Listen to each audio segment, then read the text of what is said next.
Voilà, nous sommes aujourd'hui, aujourd'hui c'est le vendredi le 3 mars, oui, c'est ça, vendredi le 3 mars. Hein.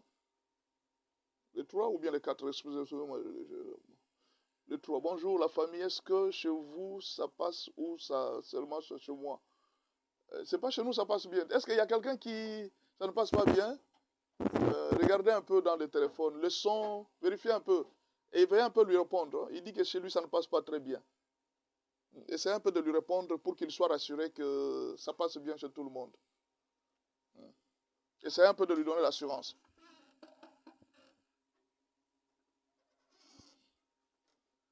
S'il vous plaît, donnez, oui, 5 sur 5. On dit que c'est 5 sur 5. Alors, nous allons commencer alors. Comme c'est 5 sur 5, donc ça doit être chez vous. Vérifiez bien chez vous. Oui, on dit que c'est bien. Alors, d'abord, je vais dire aux serviteurs de Dieu, regardez les jugements. Si vous êtes serviteur de Dieu, Dieu vous a donné même 2 brebis. Regardez les jugements. On va lire ça dans les livres d'Hébreux. Vous allez voir les jugements de Dieu contre les serviteurs de Dieu. À cause des brebis. Moi aussi, ça ne passe pas. La dit Betty, ça ne passe pas. Pourquoi? Tu ne me captes pas? Waouh. Vérifiez chez vous. En tout cas, ici chez moi, tout est bien réglé. Peut-être chez vous. Suivez-moi très bien. Je suis dans le livre d'Hébreux. Hébreux 13.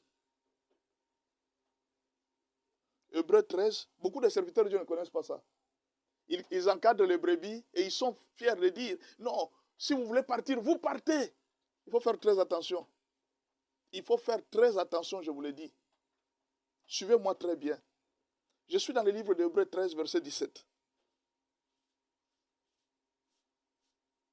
Obéissez à vos conducteurs. Ça, c'est le message que Dieu adresse à toutes les brebis. Vous qui allez dans les églises, obéissez à vos conducteurs et ayez pour eux de la déférence, un respect. Ayez pour eux de la déférence, car ils veillent sur vos âmes comme devant en rendre compte. Les serviteurs de Dieu veillent sur les âmes et ils devront rendre compte de cela. Qu'il en soit ainsi, afin qu'ils ne les fassent pas avec, qu'ils les fassent avec joie et non en gémissant, ce qui ne vous serait d'aucun avantage. C'est-à-dire, si les serviteurs de Dieu commencent à travailler en train de gémir, en train de pleurer, ce n'est pas un avantage pour les brebis.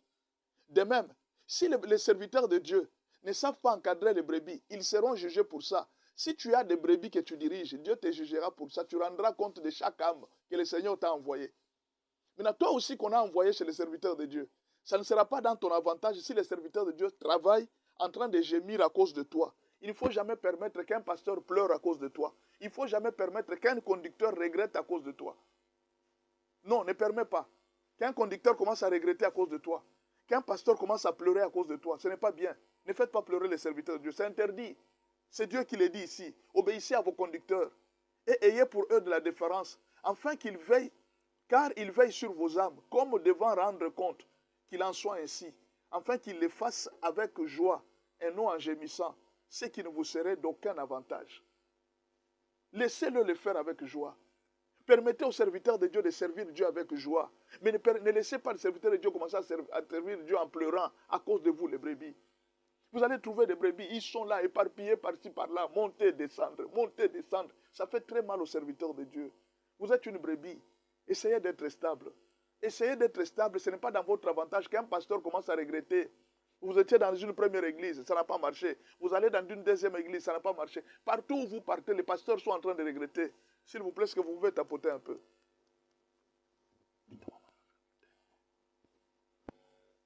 Est-ce que vous pouvez tapoter un peu? S'il vous plaît, est-ce que vous pouvez tapoter? Ce n'est pas dans votre avantage. C'est Dieu qui dit. Ce n'est pas dans votre avantage que les serviteurs de Dieu commencent à regretter à cause de votre sujet. Ah, c'est la Bible qui dit. Hein? Ce n'est pas dans votre avantage. C'est-à-dire quoi? Ça peut arriver que vous ratez certaines choses dans votre vie. Vous êtes en train de rater certaines choses dans votre vie, tout simplement parce que vous ne savez pas respecter les serviteurs de Dieu. Vous n'avez pas la déférence en travers les serviteurs de Dieu. Vous pouvez rater beaucoup de choses. Ce n'est pas dans votre avantage que les serviteurs de Dieu commencent à regretter à votre sujet. Alors, vous, serviteurs de Dieu, Vous encadrez les brebis, mais il faudra qu'on vous dise des secrets. Je vais vous donner 5 secrets qui doivent vous permettre aujourd'hui d'encadrer très bien les brebis. Je vous donne 5 secrets pour réussir l'encadrement des brebis.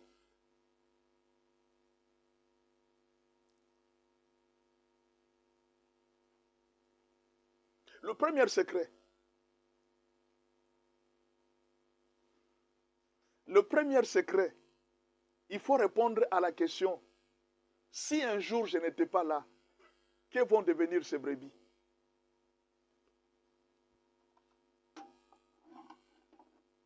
Est-ce qu'il y a une mère de famille ici? Est-ce qu'il y a un parent ici? La même question aux parents. Si un jour je n'étais pas en vie, que vont devenir mes enfants? C'est la première question à laquelle tout berger doit répondre. Non. Est-ce que tu as déjà réussi à répondre à cette question?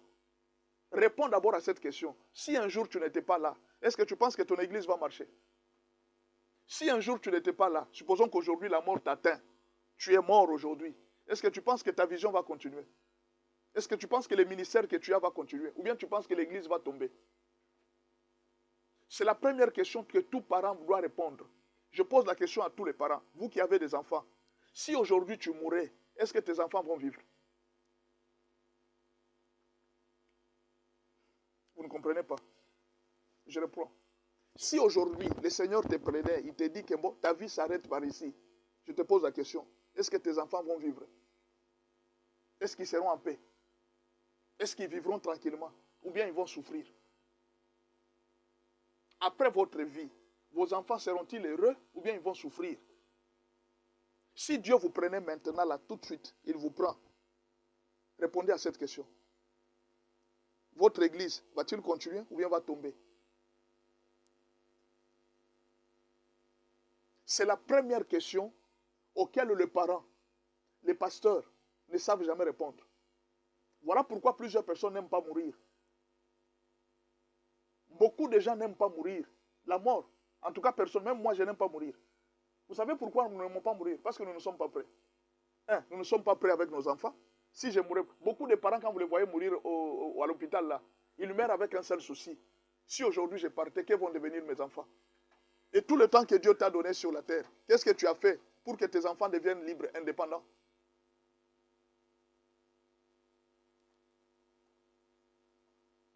Est-ce qu'il y a un parent qui peut me répondre ici?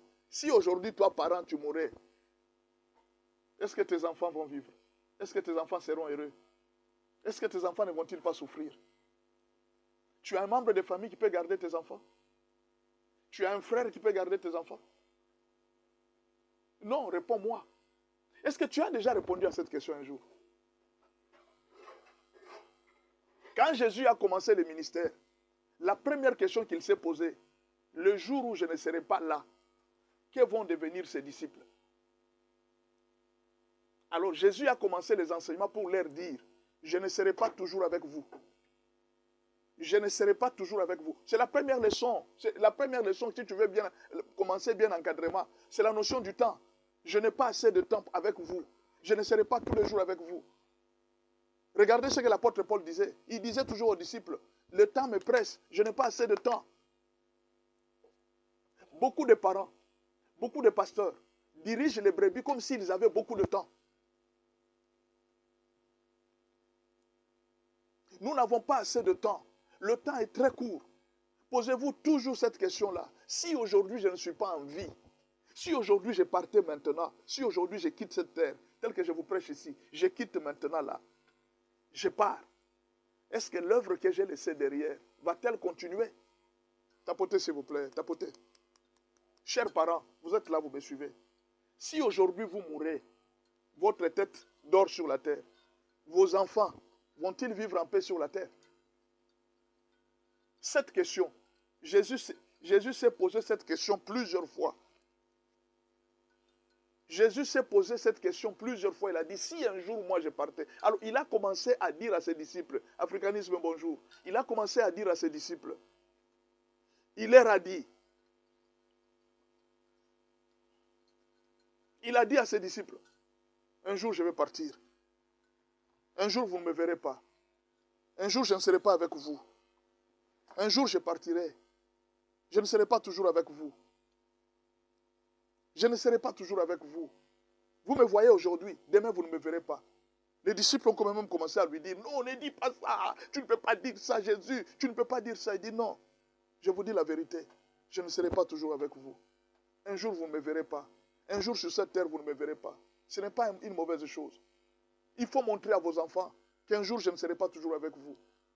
Un moment, il faut disparaître. Vous laissez d'abord les enfants gérer la maison. Aujourd'hui, je ne serai pas là toute la journée. Gérer d'abord la maison, je vais voir. Vous êtes en train de tester. Le jour où moi, je ne serai pas là, est-ce que les enfants vont tenir cette œuvre? J'ai vu des pasteurs.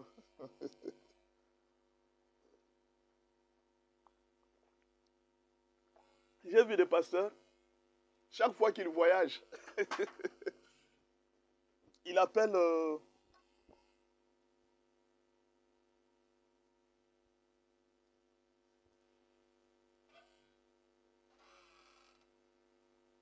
J'ai vu des pasteurs, chaque fois qu'ils voyagent, ils appellent un ami. Ah, bonjour mon ami, tu peux venir rester avec mon église? C'est irresponsable. C'est irresponsable. Si vous ne savez pas, vous êtes irresponsable. Avant de commencer le voyage, vous devez être sûr que quelqu'un qui est là avec vous est là pour vous remplacer. Vous devez être sûr d'avoir formé quelqu'un qui peut vous remplacer, un fils propre qui peut vous remplacer même si vous n'êtes pas là. Je ne parle pas d'un fils biologique, je suis en train de parler des enfants spirituels. Vous devez être capable de former d'abord un enfant. C'est alors que vous pouvez commencer le voyage. Vous êtes sûr que quand si je quitte maintenant, si je pars maintenant, il y a un enfant qui peut me voyager. N'appelez pas un voisin, n'appelez pas un autre pasteur pour venir rester avec votre église. Parce que le voyage que vous faites, le voyage que vous êtes en train de faire, qui vous a dit que vous allez rentrer? Qui vous a rassuré que vous allez rentrer? Pourquoi vous vivez avec une si grande assurance? Comme si vous maintenez le temps dans votre main. La majorité des parents, la majorité des pasteurs, ils ne savent pas répondre à cette question. Si aujourd'hui je ne suis pas en vie, qui va me remplacer? Est-ce que vous pouvez partager ce live à un pasteur?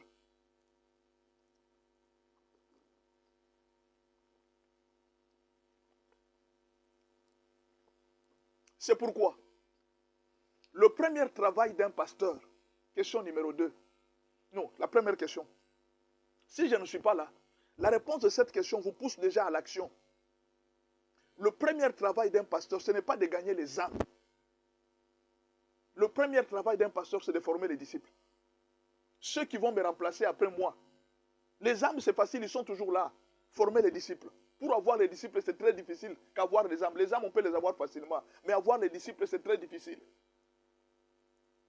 Les âmes, on peut les gagner facilement. Mais pour encadrer les âmes là, il faut avoir des disciples pour les encadrer. C'est comme si tu es en train de faire un hôpital, tu n'as pas d'infirmier. Non, toi tu es médecin, tu fais un hôpital et tu dis je vais voyager, mais tu ne laisses aucun infirmier à l'hôpital. Tu appelles tes amis docteurs pour qu'ils viennent s'occuper de l'hôpital. Et si cet ami partait quelque part, lui aussi on l'a appelé là où il y a beaucoup d'argent. Tu penses qu'il va venir? Ton ami peut s'absenter. Alors qu'on est en train de l'attendre là, il vient de connaître un problème. Il ne va pas laisser son problème pour venir à ton église à toi. Il peut arriver là, tu as laissé l'église dans ses mains. Lui aussi vient de connaître un problème dans son église. Il ne va pas laisser son église pour venir s'occuper de ton église. Qui t'a dit que quand tu pars, toi, tu vas revenir? Non, je pose la question à un parent. Qui t'a dit que quand tu quittes le matin, tu vas au travail, tu vas revenir? Qui t'a dit ça? La première question, cette question a été très difficile. C'est une question existentielle. Salomon s'est posé cette question-là. Il s'est dit, le jour où moi je mourrai, qui va rester avec tous mes biens? Peut-être que l'enfant qui viendra avec moi ne sera pas sage. Mais justement, il fallait qu'il prenne le temps pour former les enfants. Salomon n'a pas eu le temps pour former les enfants.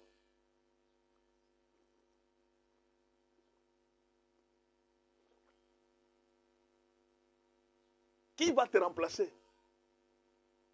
Si un jour j'ai quitté, est-ce que mes enfants peuvent-ils continuer la vision? Est-ce que mes enfants peuvent-ils continuer ce que je suis en train de faire maintenant? Répondez à cette question. Alors, je vais vous montrer comment est-ce que Jésus a fait pour répondre à cette question. Qu'est-ce que Jésus a fait? La chose que Jésus a fait, il a commencé par la formation des disciples. il a commencé par recruter les disciples. Le grand travail que Jésus a fait, ce n'était pas de faire une église. Il a passé tous les 3 ans à former les disciples. Tous les 3 ans qu'il a fait sur la terre. Depuis qu'il a commencé son ministère. Jusqu'à ce qu'il est parti. Il n'a pris que le temps de former les disciples.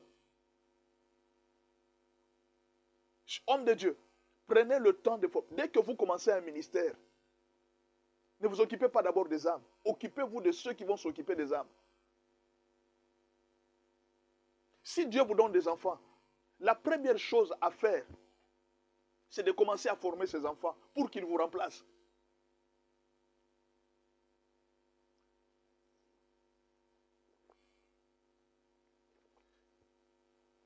Il n'y a personne qui a un contrat avec Dieu pour le temps. Il n'y a personne. Mon frère, même si tu es pasteur, même si tu es saint, même si tu as des promesses de Dieu, il n'y a personne qui a la maîtrise du temps. Il n'y a personne. Parce qu'au moment où je parle, il y a des pasteurs qui meurent, il y a des méchants qui meurent, il y a des bonnes personnes qui meurent, il y a des mauvaises personnes qui meurent. Tous les jours, les gens sont en train de mourir. Il y a des innocents qui sont en train de mourir. Il y a des filles vierges. Elle n'a jamais connu des hommes. Elle est morte. Il y a des hommes qui n'ont jamais connu des hommes. Toute sa vie n'a été qu'à l'église et en prière. Il vient de mourir. Et toi, tu as quelle assurance pour continuer à vivre longtemps? Tu as un contrat avec Dieu pour vivre longtemps. Qu'est-ce qui t'assure que demain tu vas vivre? Réponds à cette question. Si aujourd'hui je ne suis pas là, que vont faire mes enfants? Voilà pourquoi le premier travail que tout pasteur doit commencer pour l'encadrement des brebis, c'est de former les encadreurs, de former ceux qui peuvent te remplacer.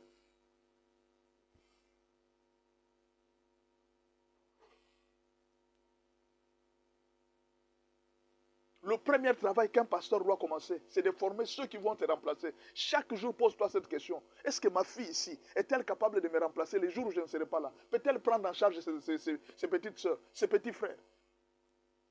Si tu n'as jamais réussi à répondre à cette question, ça sera difficile que tu formes les enfants. Nous n'avons pas le temps, mes frères.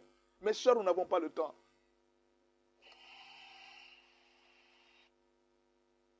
Merci beaucoup pour le cadeau, Gino. Merci beaucoup. Aujourd'hui, moi j'ai des doutes d'envoyer mes enfants à l'université s'ils n'ont pas encore appris le métier. Avant d'envoyer un enfant à l'université, il doit d'abord apprendre le métier. Avant que tu ailles à l'université, tu dois apprendre un métier.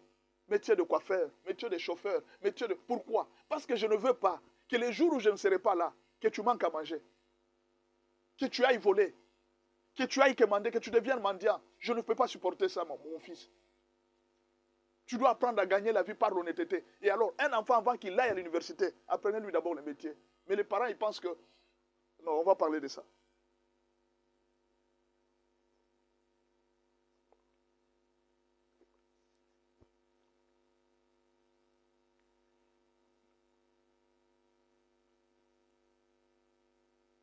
Deuxième secret.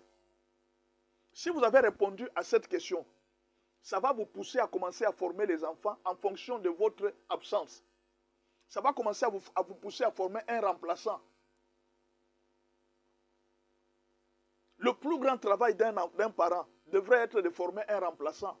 C'est-à-dire, je suis en train de former un enfant qui va me remplacer. Vous avez compris? Vous êtes en train de former un enfant qui va vous remplacer. C'est le plus grand travail. Vous êtes serviteur de Dieu. Commencez par former les gens qui vont vous remplacer. Même si je ne suis pas là. C'est tel et tel et tel et tel qui vont me remplacer.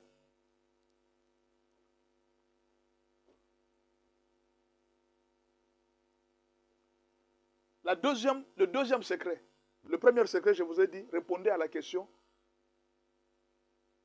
Qu'est-ce que mes enfants deviendront sans moi? Que vont-ils faire si je ne suis pas là? Vont-ils vivre ou ne vont-ils pas? Sont-ils capables de continuer ma vision?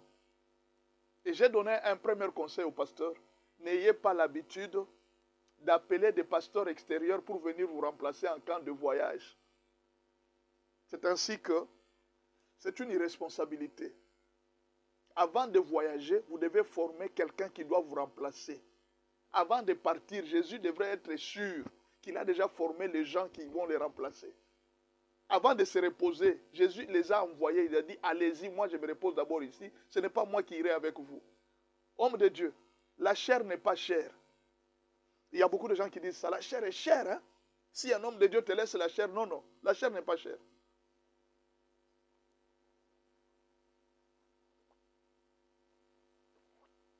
La chose la plus chère de l'Église, c'est l'âme d'une personne. La chose la plus chère dans toute l'Église, ce ne sont pas des bancs, ce n'est pas votre bâtiment, c'est l'âme d'une personne. La chair n'est pas chère. C'est quelque chose de bois qu'on a fabriqué. Majorlaine, bonjour. C'est quelque chose de bois qu'on a fabriqué.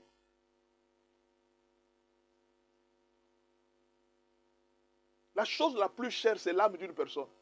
Donc ce qui est cher dans une église, c'est l'âme d'une personne. Il ne faut pas dire aux gens la chair est chère. Non, la chair n'est pas chère. Ce qui fait que pour que quelqu'un passe devant et qu'il prêche, non, non, il faut que tu souffres, il faut que tu sois formé. Non, non, ce n'est pas ce qui est important. Ce n'est pas ce qui est important. Tu dois former les enfants, il faut leur laisser la chair facile. L'œuvre de Dieu, ce n'est pas la prédication, c'est l'encadrement des âmes. Pasteur Pierre Moulenga, bonjour. L'œuvre de Dieu, ce n'est pas la prédication, c'est l'encadrement des âmes. La prédication, tout le monde peut prêcher. Encadrer les âmes, c'est le travail le plus difficile. C'est l'encadrement des âmes. C'est le suivi des âmes. Ce n'est pas la chair qui est chère, c'est l'âme qui est chère.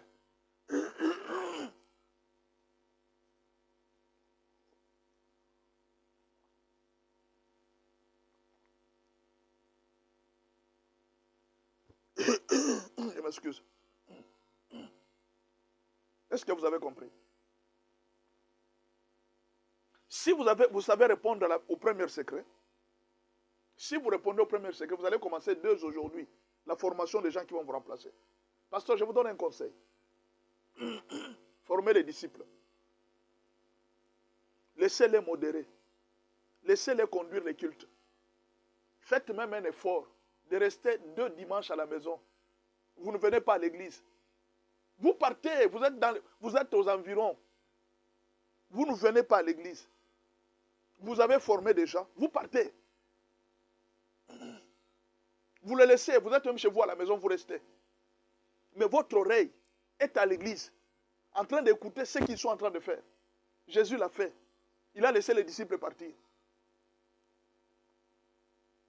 Il a laissé les disciples partir, il partait. Il est resté quelque part. Pendant qu'ils étaient en train de faire la délivrance, Jésus était en train de voir. Lui-même vient, quand ils font la délivrance, Jésus leur dit, je voyais Satan tomber du ciel comme un éclair. Satan voyait comment est-ce qu'ils étaient en train de faire l'œuvre. Et il leur a dit, ne vous contentez pas de ce que les démons vous sont soumis. Contentez-vous de ce que vos noms soient inscrits au ciel. Cet enseignement n'a pas été donné à beaucoup de serviteurs de Dieu. On leur a dit que la chair était chère. Dès que tu arrives à prêcher, tu deviens déjà grand. Dès que tu arrives à passer devant les gens, tu deviens déjà grand. Et c'est comme ça qu'on est en train de qualifier la grandeur. C'est pourquoi vous allez voir, pour qu'une église, on laisse quelqu'un prêcher, c'est un problème très sérieux. Et pourtant, ce n'est pas ça ce qui est important. Ce qui est important, c'est l'âme d'une personne. La chose la plus sérieuse, la chose la plus valeureuse d'une église, la mine d'or, le trésor d'une église, c'est une âme. La valeur d'une église, c'est une âme. Si vous avez une richesse à protéger dans une église, c'est une âme. Ce n'est pas l'argent, ce n'est pas les biens de ce monde. Les gens à qui on a appris ça, que dès que tu arrives à prêcher, c'est fini, tu as déjà gagné. Tu es déjà grand. Dès que tu arrives déjà à prêcher, tu passes déjà devant beaucoup de gens. Alors tu vas voir un pasteur qui dit à un enfant, petit, moi pour passer à la chair, j'avais fait ça, hein, j'avais fait ça. Et il pense que c'est ça son travail. Faire passer les gens à la chair. Ce n'est pas ça le travail que Dieu t'a donné. La prédication, tout enfant de Dieu doit apprendre à prêcher. Ce n'est pas ça notre travail.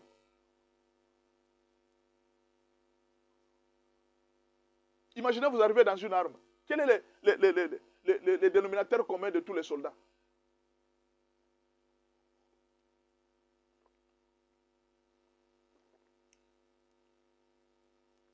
Je vous pose la question. Quel est le dénominateur commun de tous les soldats? C'est la manipulation de l'arme. Même si vous trouvez un soldat qui est couturier, il travaille aux opérations radio. Un soldat qui est journaliste. Vous trouvez un soldat qui est en train de s'occuper, qui est médecin. Ne vous trompez pas. Si vous voyez un soldat qui est médecin, ne vous trompez pas de la blouse blanche. Il connaît manipuler l'arme. Et notre arme, nous, c'est la parole de Dieu. Tout chrétien doit apprendre à manipuler l'arme. Tout chrétien doit apprendre à prêcher. Tout chrétien doit apprendre à exhorter. Tout chrétien doit apprendre à consoler à travers la parole de Dieu. Tout chrétien. C'est une arme. Nous sommes des soldats. Tout soldat doit avoir l'arme à main. Mais aujourd'hui, prêcher, ça devient un privilège de quelques personnes. Vous avez déjà vu dans une armée, tenir l'arme, ça devient un privilège. Non, je vous pose la question. Dans une armée, tenir une arme, c'est un privilège. C'est comme ça que les églises marchent. Quand on prêche, on devient grand. Ah, petit, vous avez la chance. Nous, pour arriver à ce niveau de prédication, on nous avait donné, c'était difficile. Et vous, aujourd'hui, vous prêchez facilement. Non, mon frère, la prédication n'est rien. C'est une arme que tout soldat doit apprendre à manipuler. C'est la parole de Dieu. C'est quoi la prédication? C'est une simple parole de Dieu. C'est une prédication. C'est quelqu'un qui a lu, il a médité la parole, il explique cette méditation aux autres. C'est ça la prédication, non?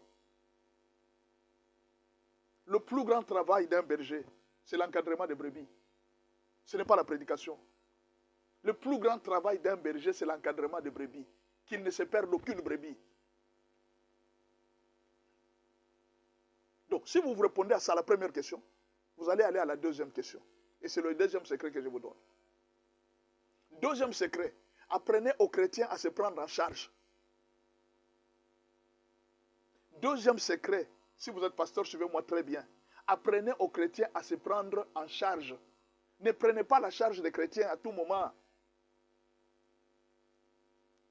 Jésus n'a pas dit, venez au pasteur et déposez les fardeaux chez les pasteurs. Non, tu ne peux pas prendre les fardeaux des brebis. Non, ce n'est pas toi. Ils ont un berger.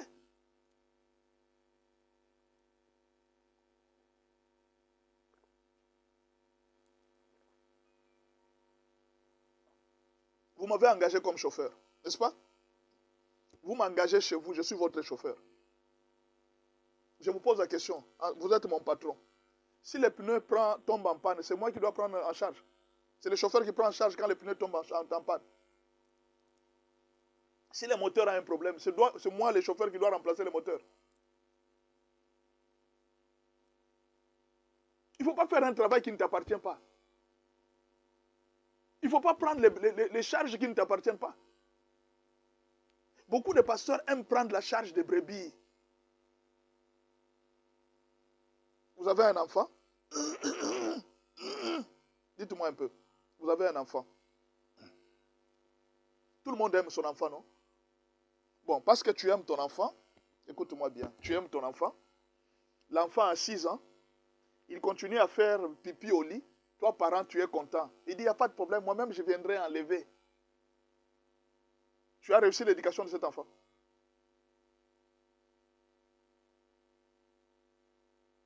Le deuxième secret, apprenez à chaque brebis à se prendre en charge. Apprenez à l'enfant à utiliser lui-même le pot. Apprenez à l'enfant à laver lui-même ses habits. Apprenez à l'enfant à laver lui-même ses sous-vêtements. Apprenez à l'enfant à savoir dormir, à savoir se défendre quand il y a un danger, à fuir un véhicule quand il y a un danger. Toi, tu penses que tu seras là chaque jour pour aider tes enfants à traverser les avenues.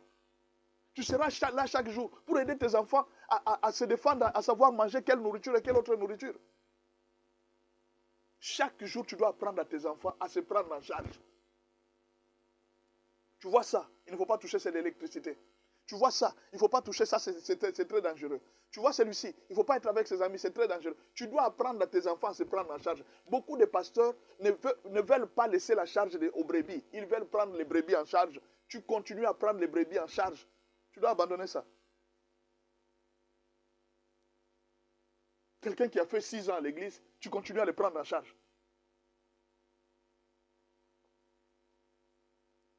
Peut-être que vous ne comprenez pas. Allons-y à l'hôpital.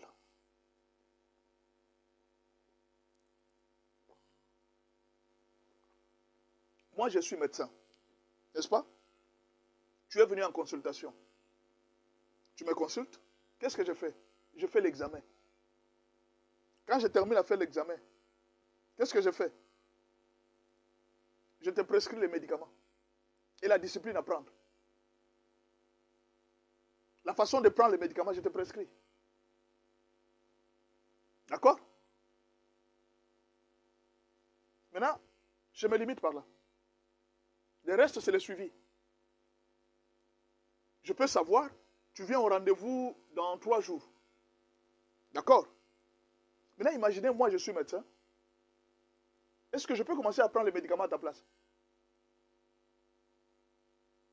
Je viens à la maison, je commence à te donner des médicaments, à moins que tu sois... tu n'es pas fort, tu ne sais plus bouger. Il y a un âge où on ne donne pas, on ne force pas un adulte. Allez, ouvre ta bouche, hein, on va prendre les médicaments. Non, il y a un âge où on ne peut pas faire ça. On te dit seulement, il dit prends tel médicament, tu prends. C'est comme ça, non? La personne peut se prendre en charge. Maintenant, c'est quel malade qui, avec l'âge qu'il a, il marche, il est en bonne santé, pour venir lui donner les médicaments, il faut venir le forcer et lui donner les médicaments. À ton âge. Tu ne sais pas les dangers de cette maladie. Deuxième secret, apprenez aux chrétiens à se prendre en charge. Deuxième secret, apprenez aux chrétiens à se prendre en charge. Priez avec eux, mais ne priez pas pour eux. Ne priez pas à leur place. Je peux répéter? Priez avec eux, mais ne priez pas à leur place. Non, toi tu vas travailler, moi je vais rester prier pour toi. Non, non, non, non, non, non. Tu es en train de détruire les enfants. Les brebis doivent apprendre à se prendre en charge. Un chrétien doit apprendre à prier seul. Un chrétien doit apprendre à chercher Dieu seul. C'est ça l'objectif d'un pasteur. Il vient chez toi pour les directives. Si tu ne fais pas ça, c'est pourquoi tu vas voir certains parents, il a déjà une cinquantaine ou bien 60 ans d'évolu. Il continue à prendre la charge des enfants. À 60 ans déjà, les enfants continuent à dépendre de papa et de maman. Papa est à la retraite. Les enfants continuent à dépendre de papa et de maman. Pourquoi? Parce qu'il n'a pas eu le temps à apprendre aux enfants à se prendre en charge. Se prendre en charge, ce n'est pas faire étudier les enfants à l'université.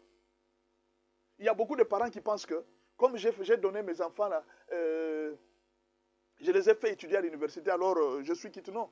Il y a beaucoup d'enfants, malgré qu'ils ont fait l'université, ils continuent à dépendre de leurs parents. Ils ont terminé, mais ils continuent à dépendre de leurs parents. Vous savez pourquoi? C'est parce que les parents n'ont pas réussi à montrer aux enfants à se prendre en charge.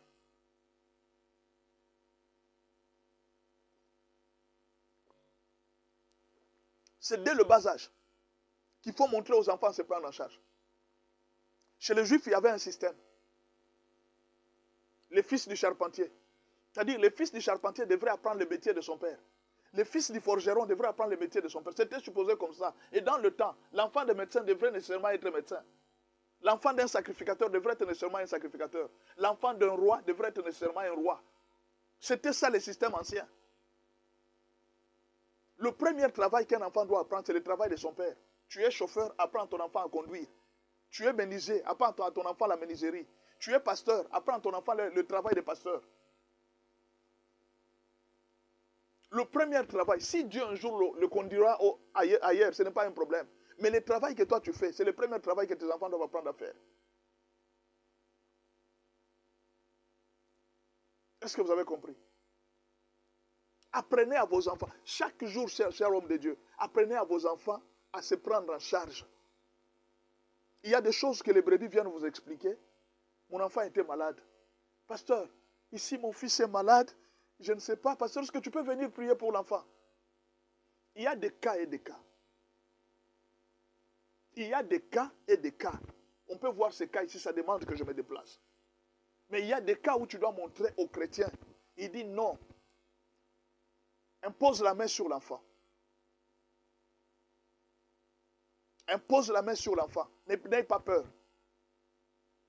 L'enfant sera guéri.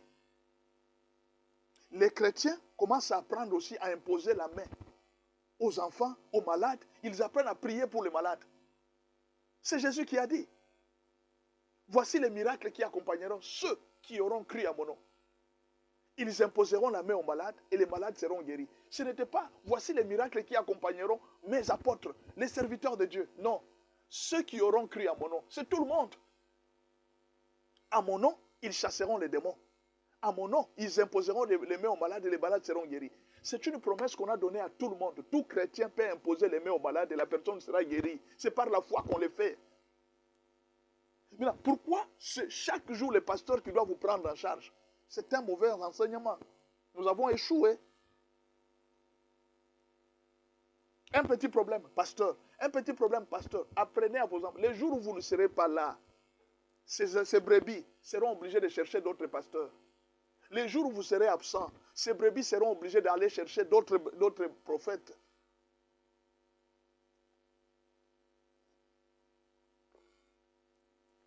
Et ces prophètes ne seront pas comme vous. Vous, vous êtes gentils. Vous ne demandez pas l'argent. Ces prophètes demanderont l'argent. Pourquoi? Parce que vous avez caché certains versets bibliques. Vous n'avez pas voulu que les chrétiens connaissent ça. Il faut montrer aux chrétiens que prier pour les malades, ce n'est pas une affaire seulement de moi-même, non. Même vous, vous pouvez prier pour les malades. Même si vous aussi, vous pouvez chasser les démons. Ne craignez pas. Est-ce que vous pouvez tapoter, s'il vous plaît? Tapoter, s'il vous plaît. Responsabilisez les brebis. Rendez-les libres. Les chrétiens sont devenus comme des esclaves. Les chrétiens ont peur des démons. C'est normal ça. Les chrétiens ont peur des problèmes. Un chrétien ne craint rien. Il faut apprendre à un chrétien à ne rien craindre. Si toi-même, la maman, tu dis aux enfants, hey, ne sortez pas, il fait froid dehors. Ne sortez pas, il fait froid dehors. Mais ces enfants vont grandir avec il fait froid dehors, ils ne sortiront pas. Tu dois apprendre aux enfants à attaquer les dangers, à affronter les dangers, à affronter la recherche de l'argent, à affronter les difficultés de la vie. Un enfant va à l'école, on l'a puni. Bien sûr, ça dépend de la punition. Et toi, tu vas là à l'école, tu vas montrer à ton enfant, il dit, personne ne peut te punir. Mais tu as tué la vie de l'enfant. Est-ce que vous comprenez? À partir d'aujourd'hui, je suis en train de demander, cher homme de Dieu, montrez aux chrétiens qu'un jour, nous ne serons pas là. Ce qui est en nous, nous les avons transmis. Vous pouvez faire la même chose que nous, on a fait. L'apôtre Paul a dit, ce que tu as reçu de moi, en présence de beaucoup de témoins, confie-le à des hommes qui soient capables de le confier à d'autres. L'apôtre Paul ne voulait pas que ce qu'il a reçu, que ça reste avec lui, qu'il meure avec ça. Nous devenons comme des féticheurs. Je dois mourir avec toi. Même les féticheurs, parfois, ils laissent les secrets à leurs enfants. Vous avez gardé un secret là pour qu'on vous considère vous-même, toute l'église, quand les pasteurs viennent, ils s'élèvent, tout le monde acclame. Voilà, the man of God, the man of God. Non, ça c'est l'idolâtrie. Vous êtes en train de pousser les enfants à vous idolâtrer. Vous êtes en train de pousser vos enfants à croire que si vous n'êtes pas là, non, cette église est finie.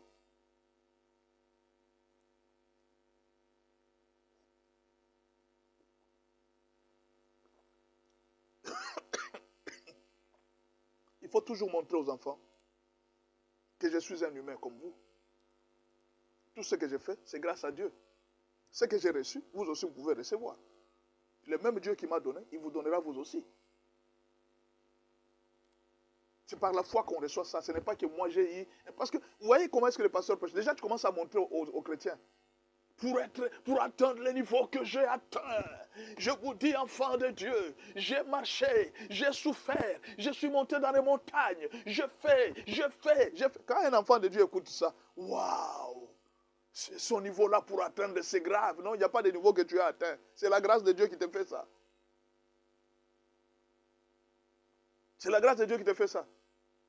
Ne montrez pas aux enfants que c'est difficile le chemin où vous avez arrivé. Non. Dites à vos enfants que grâce à Dieu, vous arriverez. C'est ce qu'il faut dire aux enfants. Mais si vous leur dites que c'est difficile, moi j'ai marché à pied. Tu sais, quand moi j'étudiais, j'allais à 15 km à pied. Il dit, ne vous en faites pas. Nous, c'était notre circonstance, on était forts. Mais vous aussi, vous devez faire mieux que nous. Avec Dieu, vous ferez des exploits. N'ayez pas peur. C'est ce que Jésus disait aux disciples. Jésus a dit aux disciples, il dit non. Un jour, les disciples ont été surpris. Jésus a dit, waouh, Seigneur, l'arbre que tu as maudit, cet arbre est sec maintenant. Non, waouh. Jésus a dit, non, ne dites pas waouh. Pourquoi vous dites waouh? Il n'y a pas de waouh ici. Même vous, vous pouvez le faire. Si vous avez la foi. Nous, oui, vous pouvez aussi le faire. C'est ce que Jésus disait aux disciples. Mais nous, on ne dit pas ça. Nous, on montre aux disciples que non, ça c'est les niveaux. Tu dois atteindre les niveaux. Ça c'est le premier degré. Tu vois, quand tu es serviteur de Dieu, tu es encore au degré. Mais il faut faire attention. Il faut monter dessus. Il faut installer un escalier. Non, papa, c'est la grâce de Dieu qui fait ça. Si tu veux monter, sois discipliné, c'est tout. Si tu veux monter, aller loin avec Dieu, sois discipliné. C'est la discipline seulement. Les autres choses, c'est Dieu lui-même qui ajoute. Si tu es discipliné à écouter Dieu, à prier, à éviter les péchés, à l'obéissance, Dieu va ajouter. Avec le temps, tu feras que tu es en train de monter. Il n'y a pas quelque chose de spécial. Si quelque chose se fait avec un effort humain, c'est que ce n'est plus la grâce. Si les pasteurs prêchent, si moi je vous prêche, parce que je suis fort, j'ai beaucoup lu, je lis beaucoup la Bible, j'ai lu la Bible 5000 fois, c'est que ce n'est pas la grâce. C'est le nombre de fois que j'ai lu la Bible qui fait ça. Même pour arriver à lire 5000 fois la Bible, c'est la grâce de Dieu. La force là de lire la Bible chaque jour, c'est Dieu qui vous donne cette force. Montrez aux enfants de Dieu que tout est grâce. Tout est grâce. Apprenez aux enfants de Dieu de ne pas avoir peur. Nous avons créé la peur des démons chez les chrétiens. De sorte que quand un chrétien a un problème, il pense directement à son pasteur. C'est le pasteur qui peut résoudre ça. C'est le pasteur qui peut résoudre ça. Au début, vous avez des serviteurs à l'église. Vous allez voir un cas, ils arrivent là, ils disent, quoi, qu'est-ce qu'il y a? Non, il y a une personne qui vient de tomber ici. Et alors je fais quoi? Délivrez là, moi, ce n'est pas mon problème, ça c'est votre problème. De chasser les démons.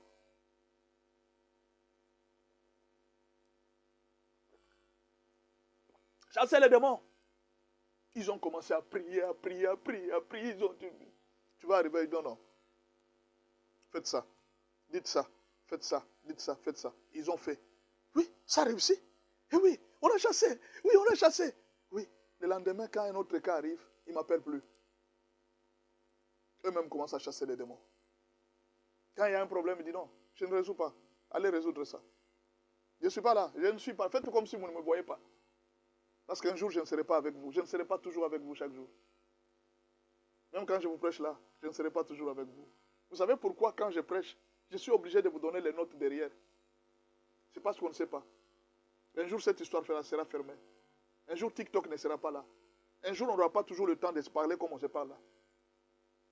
Profitez de tous les enseignements que vous recevez. Profitez de la grâce des autres. Vous ne savez pas ce qui nous attend demain. Vous ne savez pas, mes frères. Nous sommes là. Peut-être que c'est TikTok qui fermera. Peut-être que... Vous ne savez pas. Moi, j'étais à la télé. Je faisais des émissions à la télé. Pendant une certaine période, j'étais à la télé, j'ai prêché sur le mariage, j'ai prêché sur le mariage. Un jour, la télé a fermé. Ça m'avait fait très mal. Ah, cette émission, comment ça va devenir? Dieu m'avait dit, c'est fini. Le temps que j'ai parlé au peuple de Dieu, c'est fini. La télé a fermé. La porte de la télévision m'a été fermée. J'étais à la radio. J'ai prêché à la radio. J'ai cessé de dire aux gens, profitez de ces moments. Profitez de ces moments pour prendre note. Profitez même pour prendre les numéros. On ne sait jamais. Peut-être aujourd'hui, on se voit. Demain, vous n'aurez pas toujours cette occasion. Un jour, la porte de la radio m'a été fermée. Et puis un jour, je vois quelqu'un qui dit, pasteur, tu ne passes plus à la radio. Il dit, c'est fini. C'est fini, c'est fini. Vous n'êtes pas serviteur de Dieu éternellement. Formez les gens qui vont vous remplacer. Formez celui qui sera après vous. En tout cas, faites-le dès maintenant, dès aujourd'hui. Commencez à former les gens qui vont vous remplacer. Si un enfant peut-être vous a ravi une église, oh non, il est parti avec les brebis, ce n'est pas grave, ne regrettez pas. Allez juste le voir pour lui dire, il dit, je suis très content de ce que tu as fait. Même si tu as pris les brebis dans ta maison, si ce sont tes petits frères et que toi tu prends en charge, ce n'est pas grave, tu peux les prendre. Mais garde-le très bien, comme moi je les ai gardés. Ne les fais pas pour l'argent. Garde bien ces brebis. Donne-lui les conseils et donne-lui la chance de continuer. Il ne faut pas être là, tu commences à maudire les enfants. Il m'a volé les brebis. Tes brebis, toi tu as des brebis sur la terre ici. Ce sont tes brebis. Tu n'as pas de brebis ici. Ce sont les brebis du Seigneur. Vous pensez que tel que je vous prêche là, moi j'ai des brebis ici. Je n'ai pas de brebis ici. Ce sont des brebis du Seigneur. Celui qui écoute, il écoute. Celui qui ne m'écoute pas, ce n'est pas mon problème.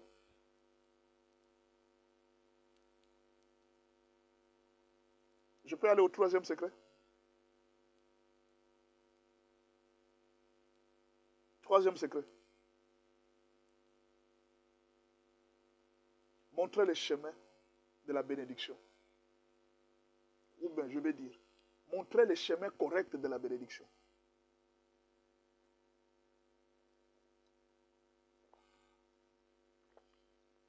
Je peux répéter?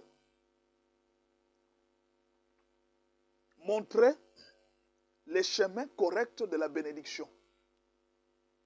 Comment Dieu bénit les gens. Si vous ne montrez pas ça correctement aux chrétiens, vous allez souffrir. Comment Dieu bénit les gens.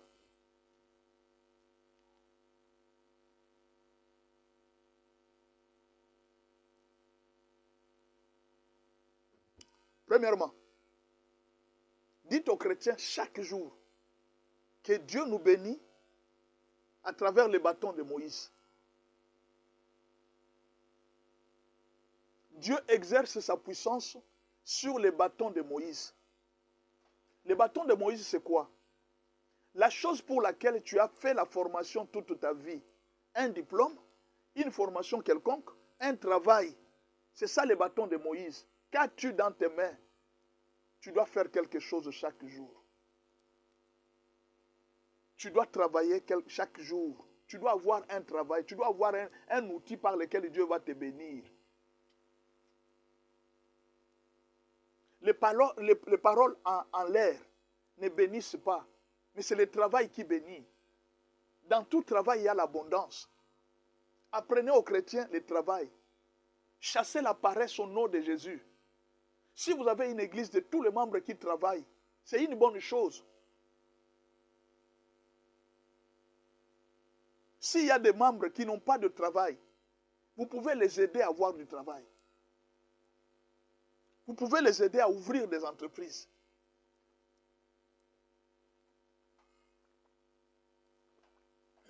L'apôtre Paul a insisté. Il dit c'est par le travail que Dieu nous bénit. Pourquoi? Parce que nous devons travailler pour aider les pauvres. Les gens peuvent venir à l'église, ils n'ont rien. C'est votre travail qui va aider ces gens-là. Si dans l'église vous avez des brebis qui ne travaillent pas, vous allez souffrir, chers serviteurs de Dieu. N'empêchez pas aux chrétiens d'aller au travail. Même s'ils travaillent le dimanche, ce n'est pas grave. Ils auront un autre dimanche.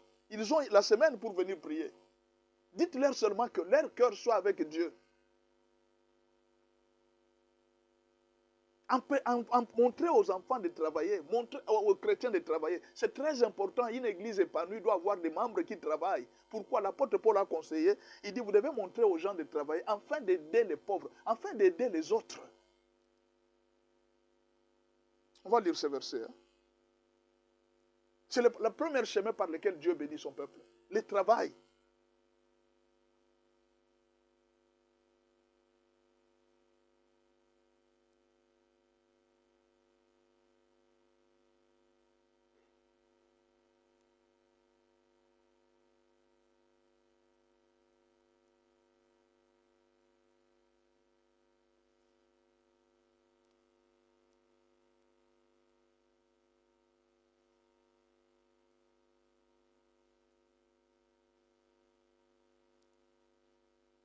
L'apôtre Paul a beaucoup parlé du travail spirituel.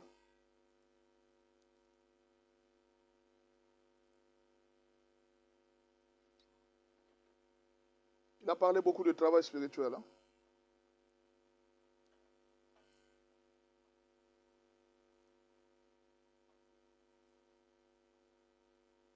Un Thessaloniciens 4, verset 11.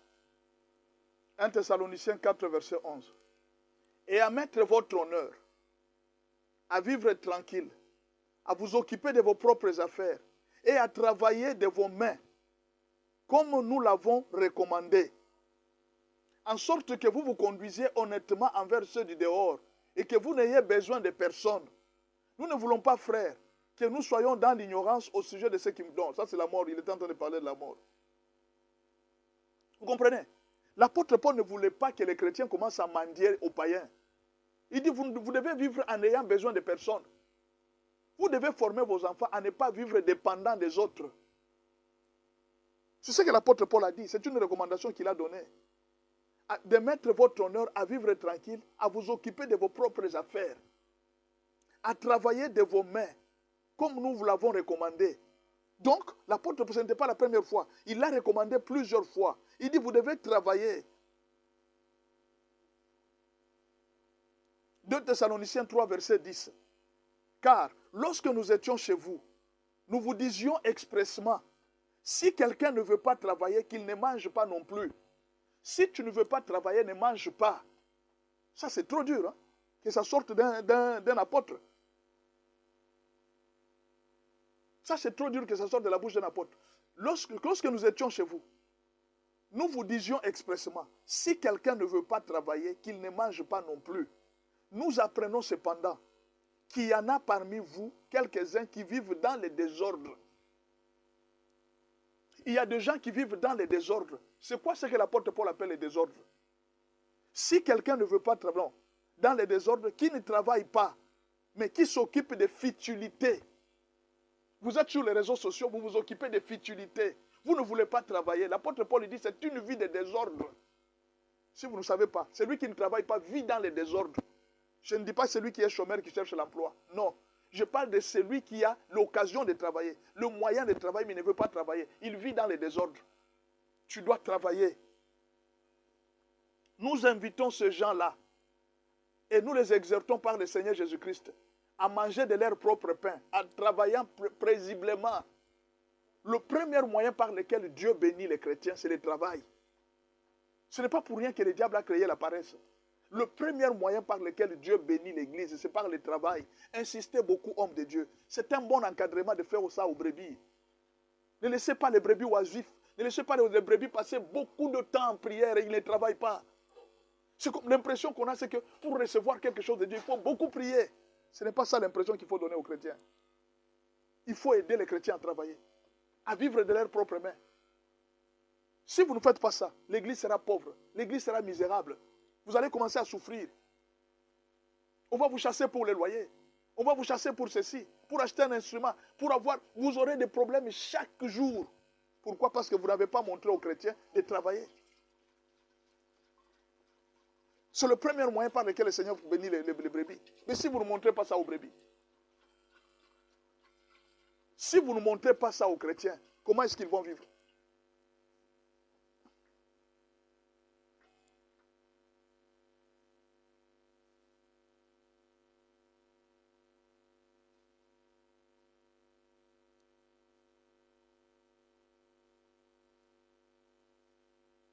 Est-ce que vous avez compris?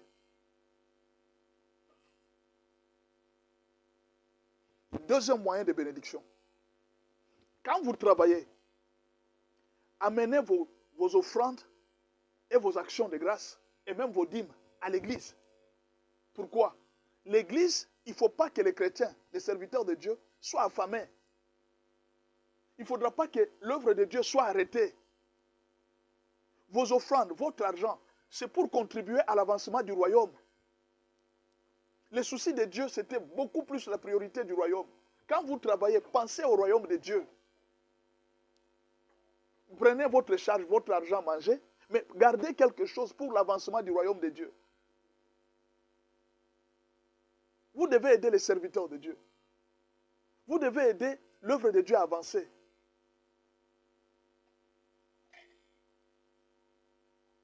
Au départ, quand un serviteur de Dieu commence le ministère, il doit faire un sacrifice.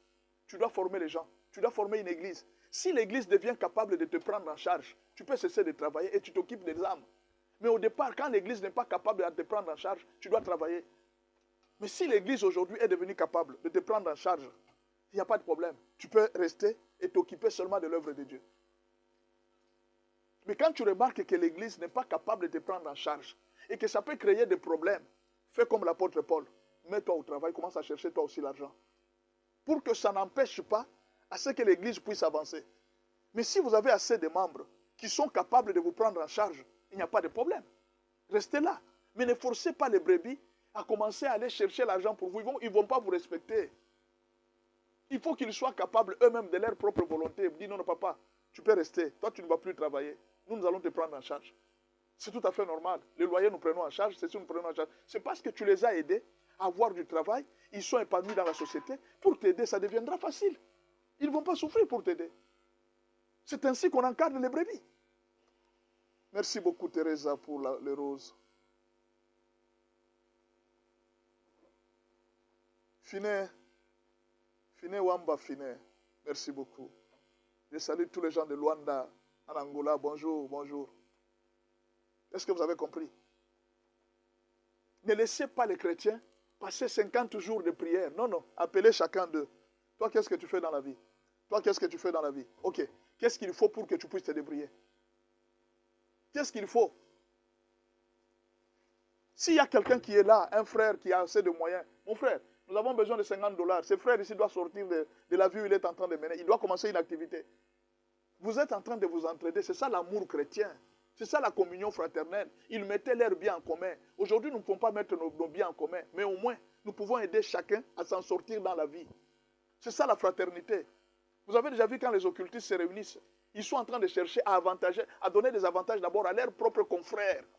Ils sont dans une confrérie. Eux-mêmes se donnent des avantages. Mais quand vous arrivez chez les chrétiens, vous allez voir un chrétien incontent que son frère continue à souffrir. Non, ça ce n'est pas l'amour. Apprenez aux chrétiens à se prendre en charge. 2, apprenez aux chrétiens à travailler. Le premier moyen par lequel Dieu bénit les enfants de Dieu, c'est le travail. Apprenez aux chrétiens à travailler. Le deuxième moyen, ce sont les offrandes et les dîmes. Au fait, les offrandes et les dîmes montrent l'amour que les chrétiens ont envers Dieu. La reconnaissance que les chrétiens ont envers Dieu. C'est ça en fait. Les offrandes, c'est en fait le retour des bénédictions que Dieu donne aux chrétiens. Ils viennent les manifester chez Dieu. Les dîmes et les offrandes. C'est le deuxième moyen par lequel Dieu bénit son peuple. Malachie 3, versets 7 à 10. Malachie 3, versets 7 à 10. Et vous allez voir même dans les livres d'Agé. Il dit, je ne peux pas vous bénir quand ma maison est négligée. C'est-à-dire, la bénédiction des enfants de Dieu dépend aussi de l'organisation de l'église. Si l'église est négligée, vous aussi, vous n'aurez pas gain de cause. Quand vous réussissez l'organisation de l'église, votre vie est bénie. Vous êtes épanoui. Lisez bien dans les livres d'Agé. Agé dit, l'or est à moi, l'argent est à moi. Amenez du bois pour que ma maison soit bâtie. Ne négligez pas la maison de Dieu. Votre bénédiction dépend de la maison de Dieu. Je parle aux chrétiens. Je ne parle pas à tout le monde. Je suis en train de parler aux chrétiens. Votre bénédiction dépend de la maison de Dieu, de votre église locale. Prenez en charge votre église locale. Dieu va vous bénir. Dieu va penser à vous. Ne négligez pas l'église locale. Ne négligez pas les activités de l'église locale. C'est ainsi que vous serez bénis. Lisez ça dans les livres d'Agé. Agé 2, versets 5 à 8. Il dit, apportez dans la maison de l'Éternel votre bois, votre contribution, afin que ma maison soit bâtie. Vous habitez des maisons lambrisées, vous habitez de bonnes maisons, vous vivez dans de bonnes conditions, mais ma maison est abandonnée, mon église est abandonnée. Apportez votre bois pour qu'on construise ma maison.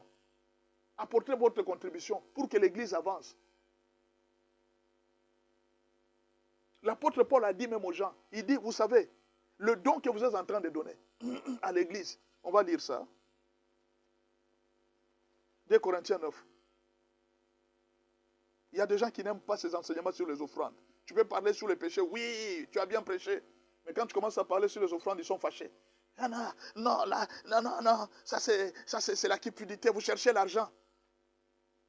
Dieu qui vous bénit là, qui vous protège là, il cherche l'argent chez vous.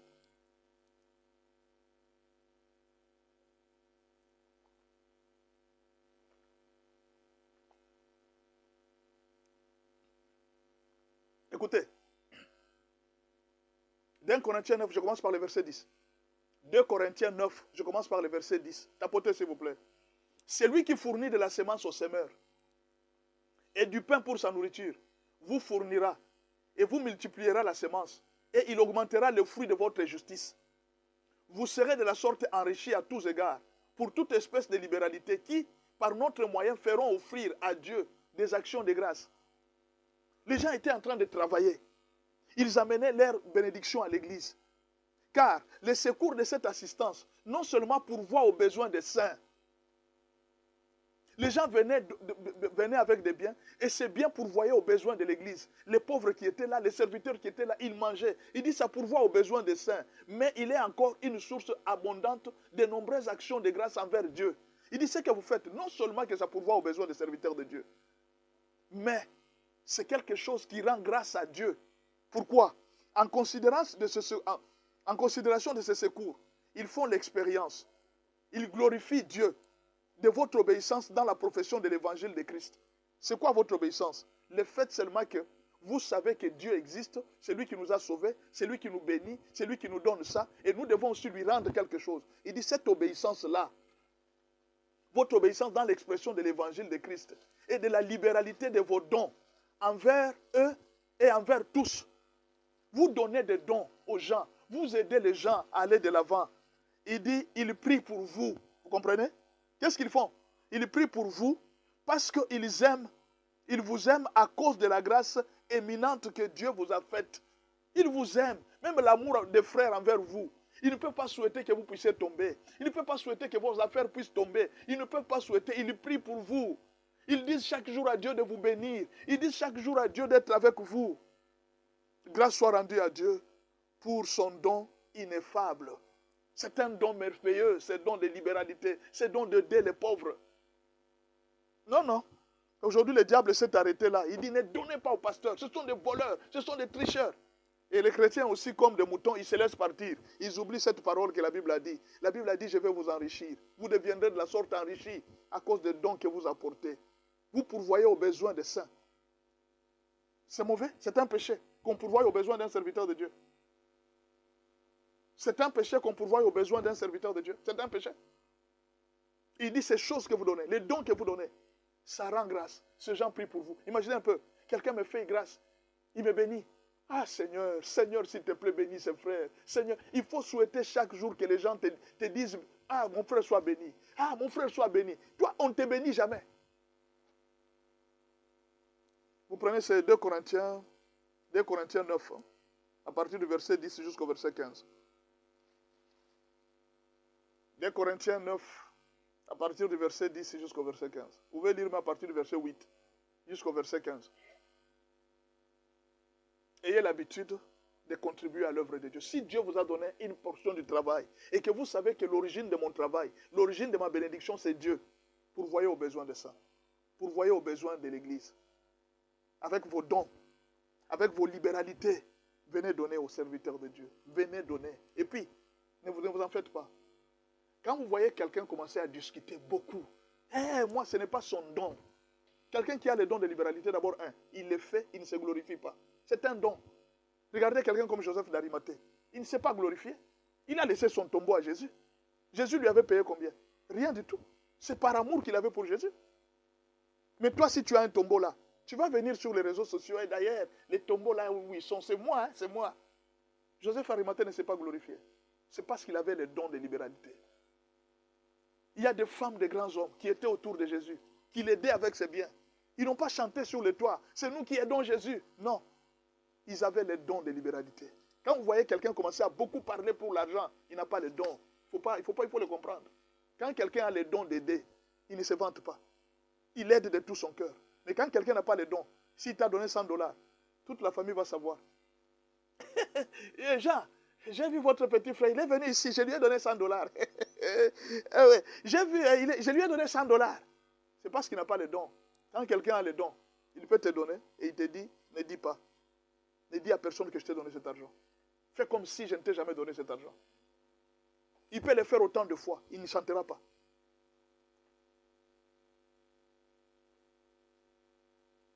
Est-ce que je peux m'arrêter par là aujourd'hui? Est-ce que vous avez compris les secrets d'encadrement des âmes?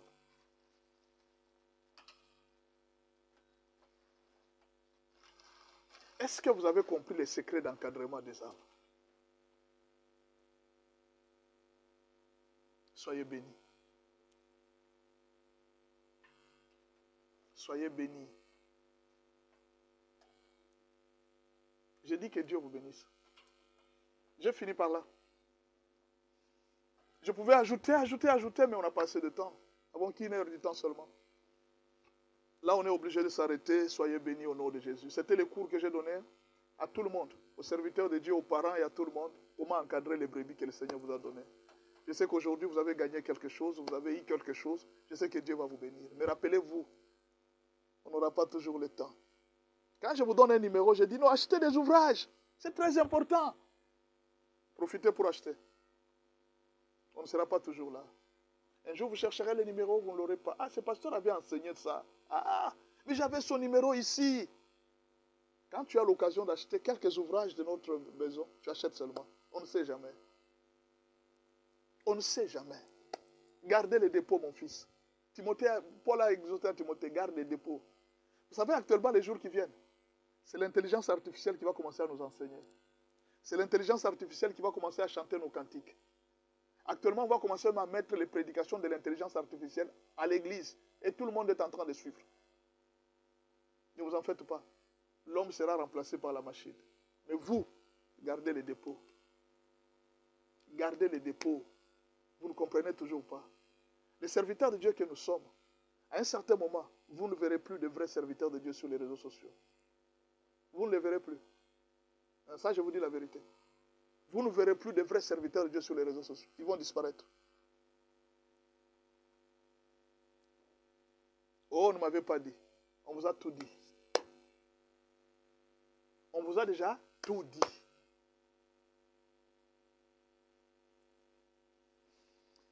Seigneur, je bénis ton peuple. Merci beaucoup pour ce jour. Je bénis beaucoup ton peuple. Merci pour ce jour. Rappelle-toi de tous nos partenaires, tous ceux qui nous soutiennent. Bénis-le. Rappelle-toi de tous ceux des gens qui viennent chaque jour à notre live pour venir écouter ta parole. Bénis-le.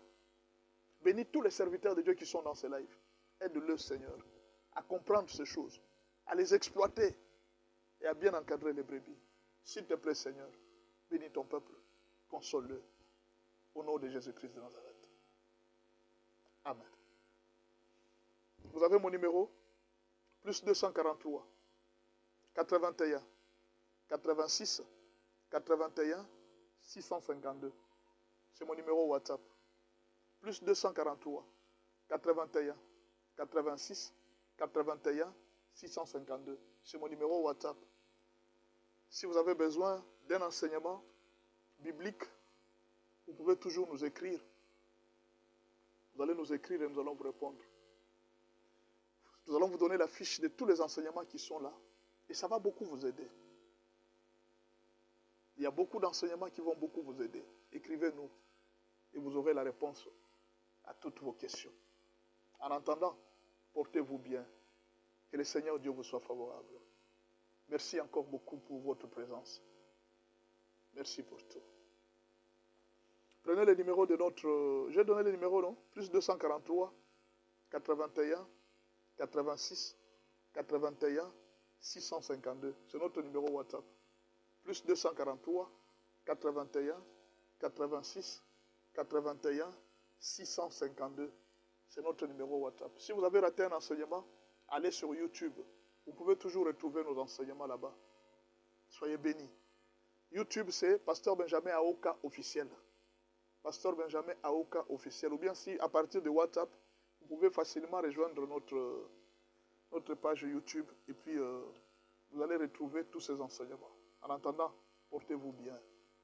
Que le Seigneur Dieu vous bénisse. Notre agence, on va prier pour cette agence. Seigneur, je prie pour Ejaël Group. Je veux que tu bénisses cette agence. Seigneur, écoute-moi. Je te demande seulement de bénir cette agence. Enrichis cette agence. Regarde combien de personnes sont bénies aujourd'hui à cause de cette agence. Merci Seigneur. Prenez le numéro de Ejaël Group Investing. Plus 240, plus 27 67 091 81 99. Plus 27 67. Quelqu'un voulait parler? Plus 27 67 091 81 99. C'est notre agence. Si vous voulez faire les transferts d'argent, allez à notre agence. Faites les transferts là-bas. Si vous voulez acheter en ligne, allez à notre agence. Plus 27 67 091 81 99. C'est notre agence Rejaël Group Investing. Que Dieu bénisse cette agence. Que Dieu enrichisse cette agence. Merci beaucoup. Demain à 6h30, c'est samedi, hein, nous aurons un enseignement. Probablement, on va parler de l'encadrement de parrains. Comment parrainer un mariage. On va vous parler de l'encadrement de parrains. Comment parrainer un mariage. C'est très important. Ne ratez pas demain matin. L'encadrement de parrains. On va encadrer les parrains. Vous voulez parrainer un mariage. Si vous avez des questions, préparez vos questions demain et venez répondre à 6h30, heure de Kinshasa. Demain samedi, 6h30, heure de Kinshasa. Et à partir de 18h aussi, heure de Kinshasa, nous serons là pour parler des affaires. Là, nous allons encore nous voir lundi. Chaque jour, de lundi à samedi, nous avons un live et samedi, nous avons deux lives. L'heure, c'est toujours la même heure, à partir de 6h30, heure de Kinshasa. Merci beaucoup et à la prochaine.